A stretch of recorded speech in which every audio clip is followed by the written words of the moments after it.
How much does your character, his childhood, determines who he is when he's a... Well, I think all of our childhood determine who we are. And for John, in our story, you know, there's a small little story told about John having been in a fight with a bunch of kids when he was very young and being saved by Jimmy. Now, in the context of the whole world of South Boston and that part of the history, Jimmy Bolger at that time was an enigmatic figure, almost like a local rock star. And I think that given that the children of that neighborhood would have looked up to him, I think that that act of being protected by the rock star went on into their adult life to become a situation that contributed to the messy kind of web that this story is.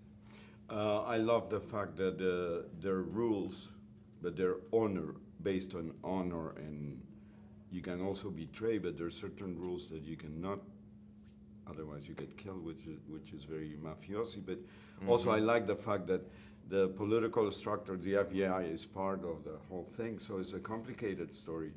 And could you tell us a little about it, since you're an agent, right? You know, I think the world around everybody has this sort of look after your own mentality.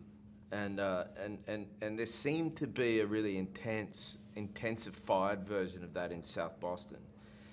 That family, neighborhood, culture, and religion were far more important than any subject of the law. And in this triangle of men, you know, talking about Jimmy, his brother, the strange fact that the two brothers in the same family were one the biggest criminal, one the most powerful politician, and the third part of that triangle was John Connolly, who had elevated in the ranks of the FBI.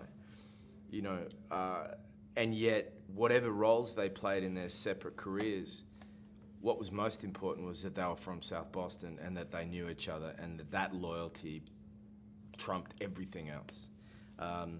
It's such an unusual scenario, and I don't imagine that if you wrote that down as a sort of a fictional story, that anyone would believe you. And yet here it happened in the 70s in Boston, and because of that triangle and that loyalty, continued for a couple of decades.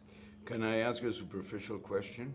Sure. I want to know what's the Australian diet, because all you guys, and male and female, you have great bodies, you come to Hollywood, you work. What is it on the diet? I would like to eat what you guys eat. I don't know. Well, I'm living in America, so I'm like, you know, trying to navigate eating all the American food. I don't know. Have you been to Australia? Yes. Okay, yeah. Well, there's all shapes and sizes of people in Australia. I think there's, you know, on a vanity level, I think there's a bit of pressure for actors to kind of, you know, stay trim and healthy and fit on just a pure survival level, I think. You know, but then, you know, then there are just these people like Chris Hemsworth who are kind of like built like superheroes. In this case, I mean, it's a very intense ensemble cast. Yeah. How did you adapt to it? Was it different than, you know, filming with... Well, actors feel safe around good actors. And what Scott has assembled is a stable of really great actors. You know, I know some fighters, you know, and I think fighters are the same. They feel good when they're training with other good fighters, and people who are good just lift each other's game. So to talk to Scott and for him to tell me who the lineup was going to be in this movie, it was like, great, let's go to work. It's going to raise the bar, you know, from Johnny all the way down. Do you ever feel fear when they offer you a job? Yeah, always. Is it good? Yeah, the fear always hits me.